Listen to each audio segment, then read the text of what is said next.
shot. That's a mug shot. Um, yeah, this is a continuation of my storytelling. The Genesis, the beginning of it all. I am who I am. If I'm not, shout out to King Vote, man. Feel me? So surprising. Sad, man. Sometimes you wish certain things don't happen. I be wanting to just rewind. I want to be like Christ sometime and just walk in that hospital and wake that nigga up. It's like the same way. Fact. It's like the same way I felt like when Nipsey also went through what he went through, went to go and then just wake him up. Like, get up, man. Stop playing. For real. I think I'm capable. We are all capable. We need to start being capable of doing these things. But shout out to Trump, though. Tell me. Shout out to him. I don't know how he's a strong man. You know what I mean? After just being robbed blatantly. That's why you can't take your eye off the ball sometimes. These niggas who just they just saw their face slipping away and they called it a big favor. That's what they was raising all that money for. Giving people millions of dollars just to do things out the ordinary. Paying niggas crazy. A lot of cash flow. The most money ever raised for an election year by far, period. Feel me? And it's too much to believe. These are the same people that talk about who was it though? Talking about there's too much big money influence in politics and everything else. Well, there you have it. That was a lot of billions of dollars was raised for Joe Biden to win. When you have that much money being generated for somebody to be elected, there's nothing good that's gonna come out of it. You feel me? Nothing good. I'm not gonna talk about politics. I'm talking about me fucking niggas, man. For real, I just feel for my boy Trump. That's my nigga. So funny. Go back to my story. My humble beginnings. Feel me? A place where I was loved and still love up to this day. You know what I mean? They call me King Joffrey. King Joffrey Joe. King Joffrey. AKA, the average person know me Jeffrey, but Joffrey, King Joffrey for you niggas. When you say, for y'all saying Mr. Trump, it's President Trump for you motherfuckers. President Trump. Anyway, yeah, right now I'm drying my clothes. That's gonna take another hour, so yeah, stuck with me for an hour. So yeah, man, those are that. I was talking about I had to get reacquainted with everything when I came. I had to learn everything from scratch. I had to learn, I had to learn new behaviors, the system itself, how to use money. When I was in Africa, the reason why I'm so addicted to soda is because when I was in Africa, the only time I got to drink soda was for my birthday.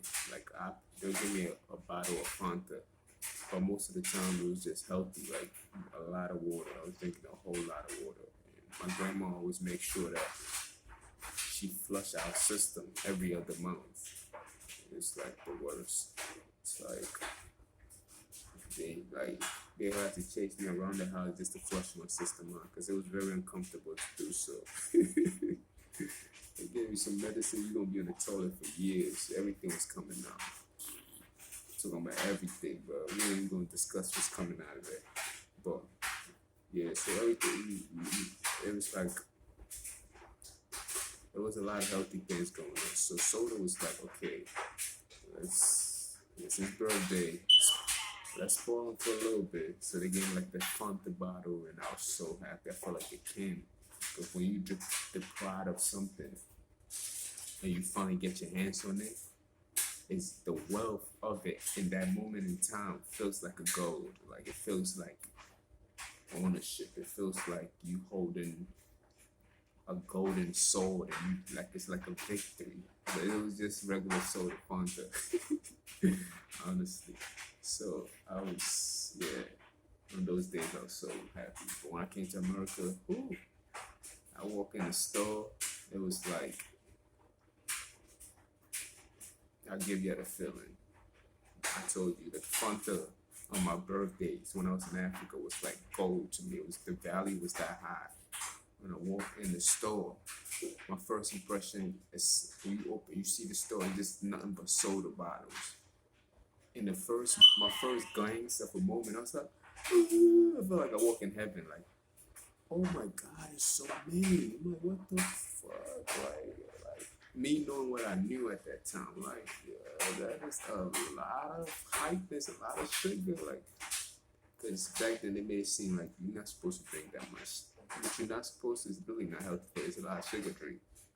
But for your birthday, you can indulge in that kind of stuff. It's like alcohol. The way you go in the store and you see so much alcohol.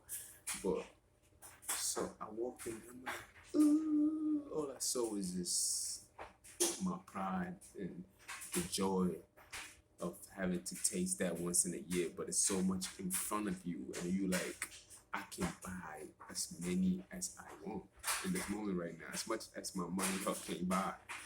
But then you was kind of disappointed. You're like, dang, like the thing that you hold so much value in has been devalued because it's so much. You feel me? It's like it was so much. There was this some simultaneous of feeling of a joy and the devalue of it at the same time.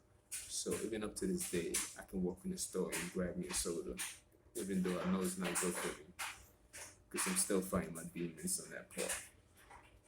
So I got a quick drink of soda, long story short, but I just want to paint a picture of it in my mind of how I seen it at that time and how I still see it in this day and age. Then once I had the story, I'm trying to give you a story now, but the story's all over the place because it's like I'm trying to start from Africa, but I finished with the African journey. I really didn't say too much when I was on the land itself. I'm just giving you a brief description of everything. Is just brief within that period of time. So, like I said, I had to get acquainted with everything else. So, reestablish. I I never had sex when I was in Africa. To tell the truth, a lot of people find that hard to believe. At the age of 17, I was still a virgin. True story. I never thought of it. It didn't come to mind. It was like I didn't want it, or it was like girls was like troubling, and it's like it's like you just focus on your goal. That's what I was told. It's like you get married, da da da. But then I met you meet American girls is over, bro. Like I never told her I was a virgin, of course not. Dived in there, and the rest was history. And it was something. Every time when I stopped having sex and I started again, I always overdo it. If something bad always happened, like a kid, or you gotta get abortion, cause that's what I like. I've been used to not having it for so long, and I never really thought about it until I came here. And at that age, in America, at that age, it's like you're a win if you still haven't had sex. But in my mind, when I came here, I wasn't even thinking about it. It was hard. I brought that attention to me, like, feel me, like, I'm like, right? Like, I didn't even think of it like that. And crazy part, that's one of my friends. We're not even gonna go into that. That's just irrelevant information. So we did our thing. That we still cool up to this day, whatever. So from there, I just started doing my thing. I had a girlfriend here and there. I had to get real acquainted. I really didn't know females like that because it wasn't necessary for you to know them. You feel me? Until you get in a relationship with one and y'all learn and grow together, it wasn't necessary to learn too many different females because the goal is not to have multiple sex partners. You just want to have one partner and enjoy your time with them. But first, you have to work hard and get what you need to get established yourself, be in a position to take care of a woman. That's the goal. Feel me? When I was in Africa, there was no such thing as gay. I never met a gay person when I was in Africa. I've met men that were feminine, and we had a word for them. or they call them, in my language, we call them Kojo Besia. Kojo Besia. Basically, the person is not gay, he's just very feminine. Like a man that acts, I had a friend like that, he was very feminine, but it doesn't mean that he was gay. They didn't treat it as gay, you feel me? They didn't just be like, this nigga is gay. Like, then they demonize him to the point where he becomes exactly what they tell him that he is, you feel me? No, we just let them be. And the older they get, because remind you, we don't even talk about sex that much. So the older they get, they grow out of that behavior and meet a woman. You feel me? So at least in that time, with the Western and everything else, people traveling back and forth, maybe that image has been distorted. 333 is probably threes. But I see that number a lot. And 444, LCC 555, and 777, 667. You ever seen those numbers lately? It's like, bro, the most I see back and forth will be 333, 444, and occasionally 555. Once in a while, you get to see the other numbers. Anyway, I just had to mention that. Bro, I never had an encounter with a gay man. And if they were very, they were more like a minority, the minimum. Like, nobody was talking about them, and they wasn't even exploring that option. But it was never an idea. Like, it wasn't, like I said, we had a word for people like that, but that means a man that's feminine. Like, hey, look at him, he acting feminine like that. But it wasn't, like, we didn't have a conversation for it, not a sentence, not a description for that kind of behavior. Until I came here. Even when I came here, it took me a long time to realize what that was. I didn't really, when I came here, I was friends with them, and I didn't even know what it was. I just felt like, yo, you a person. How you doing? How you feel me? Like, I was like, my first job, I met a girl that was like, she's light skinned. She more like albino light skinned. She had dreads and everything else like that. She was mad cool, but she was into women. And I'm like, yo, that's kind of weird. But I never questioned it. Because I'm naive to a lot of things that's going on now. But when I say naive, it doesn't necessarily mean that I was foolish. It's just that naive as in this place, this is what they do.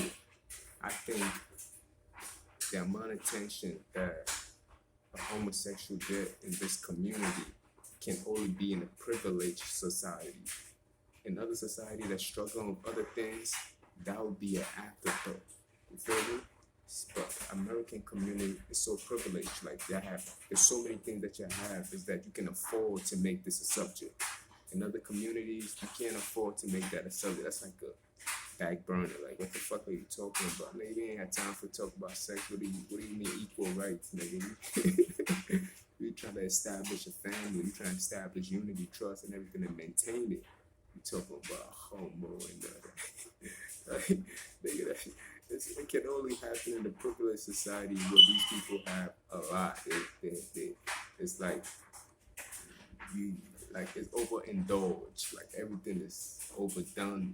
They have wealth. They have everything is at their hands, and they still cry about other stuff. So it's like that's one thing I noticed up to now. Like, this can only happen, and it's also healthy. It's also healthy to have those conversations, because in other places where they don't have the privilege to have that kind of conversation, they haven't, compared to here, they are behind on that conversation, if you understand what I mean. But then America's also behind on a lot of things, because when you're moving that fast, you get to miss the signs on the road. You feel me? So, like, you have the Joe Biden crime bill where you displacing families and everything else like that. You miss the sign on that road. Why countries where I came from, where it's developing slowly, everything is being fixed on its way up properly. You feel me? Even if it takes 100 years, it's still being fixed slowly but surely, but it's being maintained and fixed in the right way. But in America, it's just a fast car or a fast ship, and it's like going through, and we really don't have time to stop and talk about one topic and see what's the best development for it. You feel me? Corona was probably the first time we actually slowed down. It's like, wow, I'm actually in the house. I can't go nowhere. But usually when there's no corona, people are in the clubs. From the club, you gotta go to work. From work, you come home, you sleep, then you do it again. It's like it's fast paced, fast moving. You don't have time for yourself.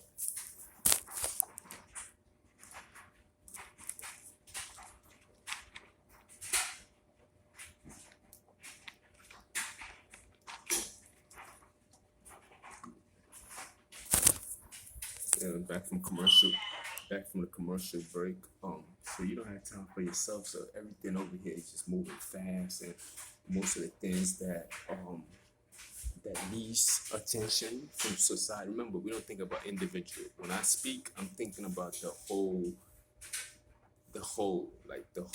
population, the whole human mind, the human race, the everything as a whole. So when I said we, I'm talking about all of us. I'm talking about the trillions of cells in my body that came together to call me Jeffrey. You feel me? That work together. You feel me? That's what I'm talking about. I'm not talking about we as in me and somebody named Joe Biden. No, I'm talking about every human being and every living thing combined. Because as a unit, we. So let me say this part real quick. I know I said it already. Trillions of bodies in my cell right now are working together, and they've come together like a puzzle to call me Jeffrey, or I'm called to think. The fact that when I look in the mirror, I'm thinking I'm looking at me, but I'm actually looking at trillions of cells looking back at me. And according to science, each individual cells thinks that is a human, like it's alive, and he has his own identity. So that's the same thing with me yourself. When I look in the mirror, I think I'm looking at me. I'm not really looking at me. I'm looking at trillions of cells that have come together to make up me. So when I say we, I'm talking about the whole human race. And we as a human race together make up another form of being that we can't really see, but we need to be working together and making that being is what it is. You feel me? So when I say we're talking about the human race moving forward and everything else like that. And I hope I didn't lose my focus. Did I?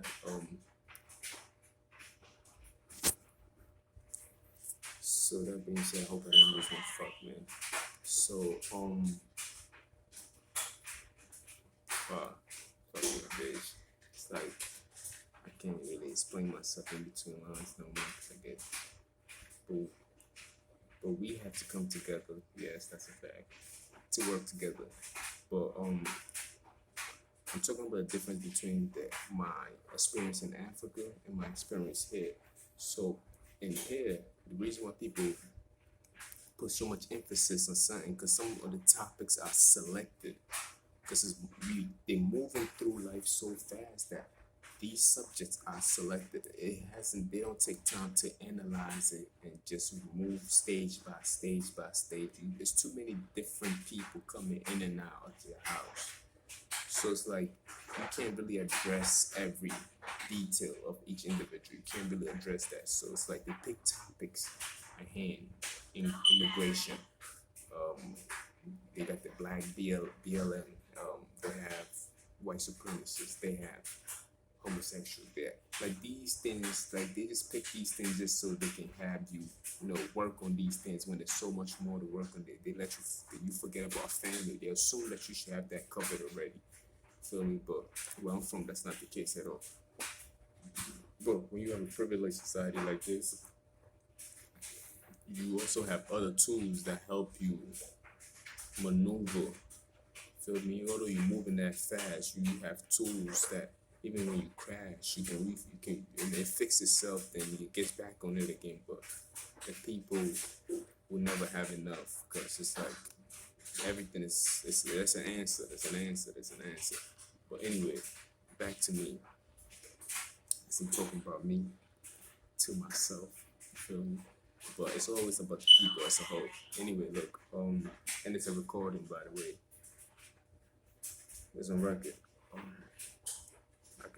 I'd rather tell my own story than let somebody else tell the story for me. You feel me? Fuck's wrong with you? So when you look at the difference between the two, people want equal right, justice, and everything else like that. It's like, what are you doing as a person feel me? Like, what are you contributing to? Like, just because I don't agree with your lifestyle doesn't mean that you have to attack me for disagreeing with you. And that's not just a United States law, that's just a universal law for us to have an equal opportunity when it comes to speaking our mind. You feel me? I think different from the way you think of yourself. You feel me? The reason why I know I think different because my DNA is different from you. My thumbprint is different from you. You feel me? So everything is different. One person can have the same thumbprint as the other person. You feel me? My DNA is different from you. And that's why when police do their criminal activities and everything else like that, they can get to choose. They pick out the person who leave their DNA in the scene. So what you meaning? I'm genetically made to act, think, and do different from you. So it's like, if I cannot express that, which is natural, organic, authentic, then it's like you depriving my freedom of speech. That is freedom of speech. Even if you don't agree with it, you're supposed to just disagree to disagree. What is it called? Agree to disagree and just let it go. And if you don't want to listen to it, everybody asks you to. The freedom of speech is also this freedom of movement. You can just walk away. You don't have to listen to it. Like, ain't nobody asks you to do that shit. Like, nobody forcing you to be evil. These are the things that you choose to do. You can't be like, if I don't do it, they go, no. It's your choice. You have a choice. You feel me? Everything that, like me, I have a choice right now. Everything that I allowed to happen to me was my choice. See, my choice. I can't blame nobody else. I look like Christ right now with the hoodie and everything else like that. I feel like him. But I feel like the Buddha myself. Listen to the Buddha, man. The Buddha and my story go hand in hand, honestly. Anyway, so this is who I am, you feel me? So it's like I cannot apologize for the things that I am, and I know I'm different from you. And if I tell you that I'm great, why would you take it personal? You should feel the same way too. You feel me? You should be like, yeah, I'm great too. Maybe the fuck is you talking about? Like, you feel me? Like, if I speak highly of myself and you take it offensive, and you taking offense to that, don't that sound weird to you? You feel me? It's like, right? You mad because he said he's cocky? Like, yeah, you shouldn't be cocky, but you should be speaking highly of yourself too. That's how you're supposed to see yourself in that light. You feel me? Like, the simple things like that people get mad about, and you just scratch it. Be like, okay, I see. Like, this nigga, yeah, he's speaking highly of himself. His self-esteem, like, you know what I mean? He's esteeming himself. Like, he's comforting himself. Why are you mad about that? That's like me getting mad at somebody for jerking off in their own house. You feel me? It's your house, your body. And so it's like, why? Right? So basically, this is my story. I have to let you niggas know. So, I mean, I'm just a different nigga. So, I mean, I was raised different. They brought me up different. I'm King Jaffe Joe. I just came up differently. Like I said, I can't complain. I did go through my struggles when I came here. I had to learn through trials and tribulations. You know how that goes. When I also came here, it was like I overindulged in freedom. You know, you gotta be careful what you ask for. Sometimes you could be wanting freedom. You can be protected from the outside world. So once you break out of that, like I did when I came here, I used the job as, okay, this is my time to go out there into the world now. And I overindulge in friends and I wouldn't say gang activity, but overindulge in group members, grouping and everything else, try to rob and do all that dumb shit you didn't have to. We just did it because it was cool back then. Overindulge in having sex, overindulge in having fun. I overindulge in a lot of things. So it's like freedom is not always a good thing. Sometimes you wanna be imprisoned by something like a religion, your fear of God, your fear of your parents that when you do this you might get in trouble. These things keep you in line so you don't overdo certain things, because you don't see in that moment, you don't see yourself overdoing it, but after a while, yeah, it's like you overdo a lot of things that you do most of the time, and you don't see yourself doing it. Like a person who eat too much, you gain weight. You feel me? If you drink too much, you might get drunk. But when you in that moment, you doing it, you don't see it until it's too late. So yeah, I did overindulge in a lot of things. So I had to get back to it. Beautiful. In the corner over there. Losing sleep. Look at this. I've been watching my surroundings, and I didn't see what this is like. Hold on. I'll show you these real quick. No, I didn't get the one to come on camera. Alright, we're gonna come on regardless. It's like a spike, and ironically, I have my socks on. You know, nigga home. Step on it the wrong way, it's over. Not really over. It's like a little spill. It's a little stain. Like, motherfucker. But truth be told, you know, that's just a regular journey. Yeah, when I came here, I did overindulge a little bit, and that created other problems in my life. And the path that I've been chosen on is different. It's just different, and I've come across a lot of demons, and still go through a lot of demons that's listening to me right now, and they just can't understand why I am the way I am. Like, I have a whole network of people that love me, and the whole network of people that dislike me. So it's like it's very hard for people just to accept me for who I am. Yeah. And it's not by a fluke. You feel me? This is by design. It's just by design. You feel me? It's like the people who are supposed to like me are going to like me. The people who are not going to like you are not going to like you. And it is what it is. You know what I mean? And I happen to be black, and all this thing is just supposed to be. It's nothing by mistake. You feel me? Everything happened to greater. Everything happened for the greater good. You feel me? Everything, including bad and the worst things in life, including Corona. It could be an earthquake. Everything happened for the greater good. In the moment, you just can't see it. But in the long run, if you can laugh back at it, if you're alive, you get to see it. You see how silly it was for you to even be mad about it. But you feel me? So that's just my story. You feel me? I had to let niggas know. So why not really?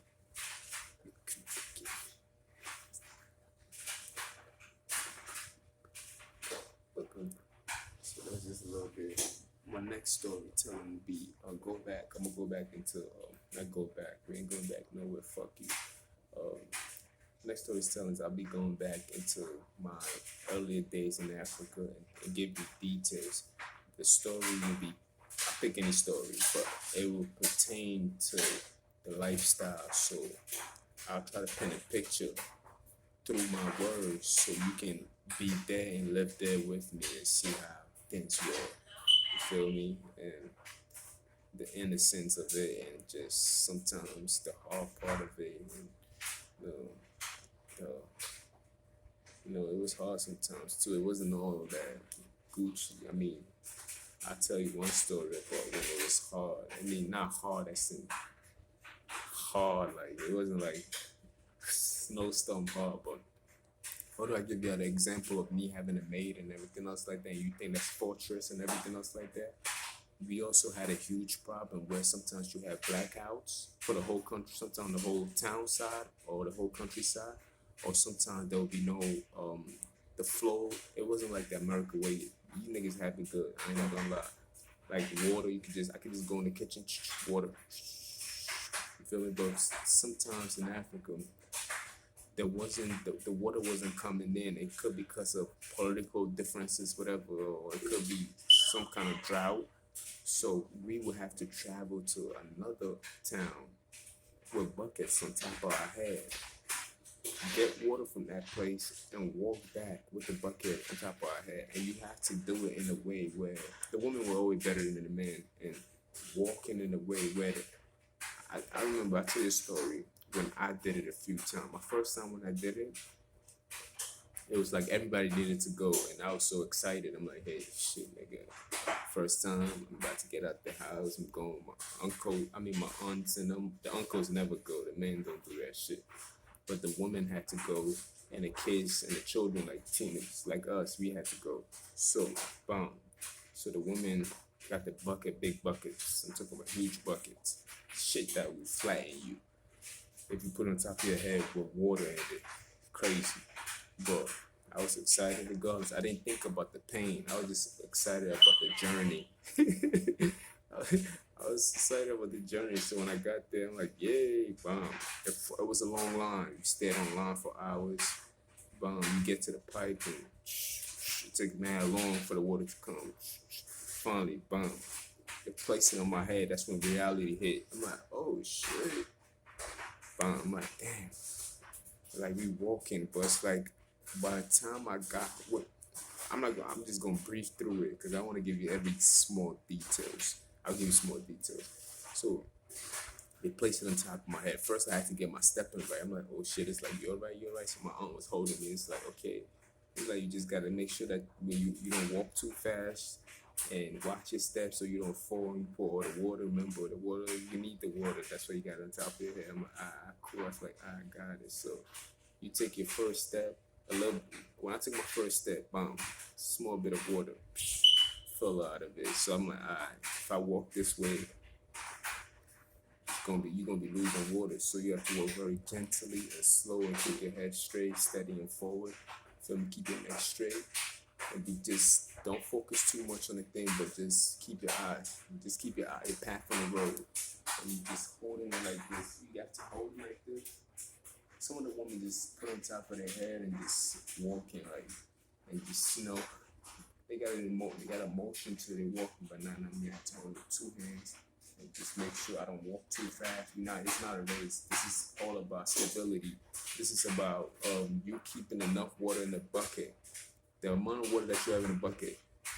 This is about not having half of that water poured out by the time you get home, because the water is not steady. It's every step you take, that shit is it's like a wave falling out. Long story short, by the time I got home, I was drenched.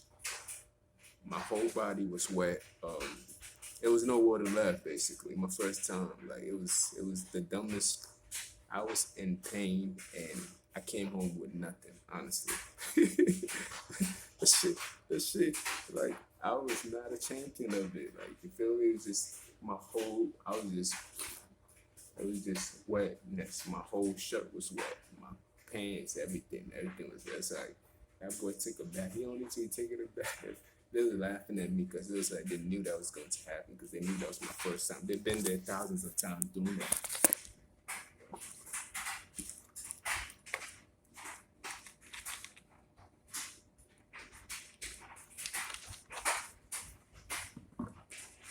Yeah, they've been there thousands of times doing that. So it was my privilege for them to laugh at me. And if it was another kid, he would have got disciplined. You feel me?